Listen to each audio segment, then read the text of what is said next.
There was nothing magical or wrong with being hopeful. If she hadn't held on to hope that things would get better these past couple of years, she didn't know where she'd be. Maybe cast adrift on a turquoise sea. She wished she didn't care what everyone thought about her, but sometimes it felt like she'd been born with an extra people-pleasing gene. Emmeline, Julia's mother, would have been over the moon for her. The former actress would have held Texas-sized celebrations the day Julia had finished her first book at 18, the day she'd received her first non-form rejection letter at 28, and the day Warrior's Kiss hit number 16 on the USA Today bestseller list a week before Julia's 32nd birthday. Every step of the way, every small victory and minor defeat, her mother would have been there cheering her on. Even though Emmeline had died when Julia was 12, she believed her mother held parties for her in heaven. She paid tribute to her mother in each and every book she wrote. In the Warriors trilogy, an urban fantasy set in Ireland, Emmeline was the inspiration for the White Witch. In a way, it was like bringing her mother back to life. The White Witch looked, acted, and dressed exactly like Emmeline once had. Julia refocused on the computer screen. She'd been a finger press away from deleting the last 3 chapters when Santa shook his booty and brought her back to reality. Sometimes reality sucked, because no matter how much she wanted to, there was no way she could kill off Adrian Greystone, the trilogy's hero. He was the book boyfriend that readers lusted after, and the reason they were clamoring for more. Including Julia's friend Olivia, who had finished Warrior's Kiss a few weeks before. But unlike Adrian Greystone's other fans, Olivia had told her that she was uncomfortable lusting after the fictional hero. And it had nothing to do with her friend being a married woman.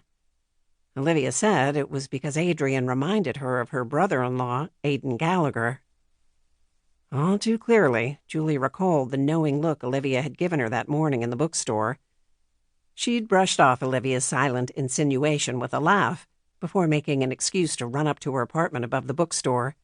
She'd taken the back stairs 2 at a time to check for herself. The evidence was overwhelming, from his physical description to his badass demeanor to his name.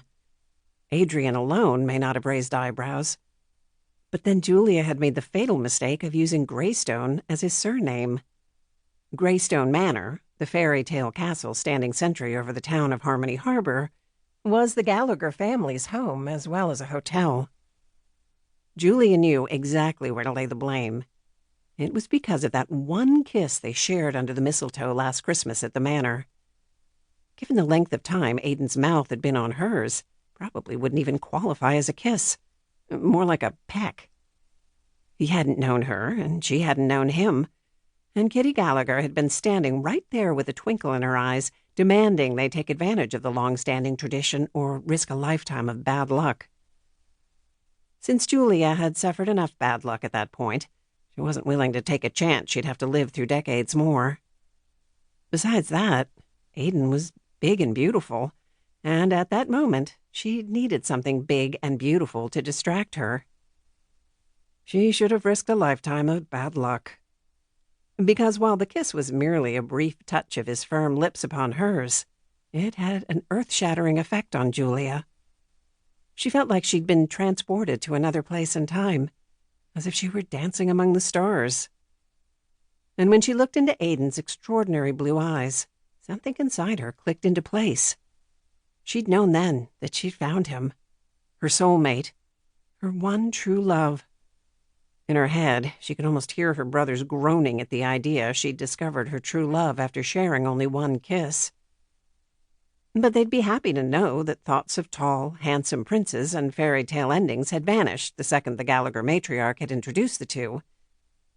Aidan Gallagher would never be the man of Julia's dreams. He couldn't be.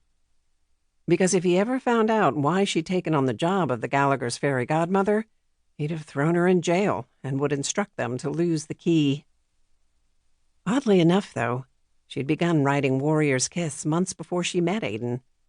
But it wasn't until he kissed her under the mistletoe that the story took on a life of its own, and her hero, Adrian Greystone, came fully alive.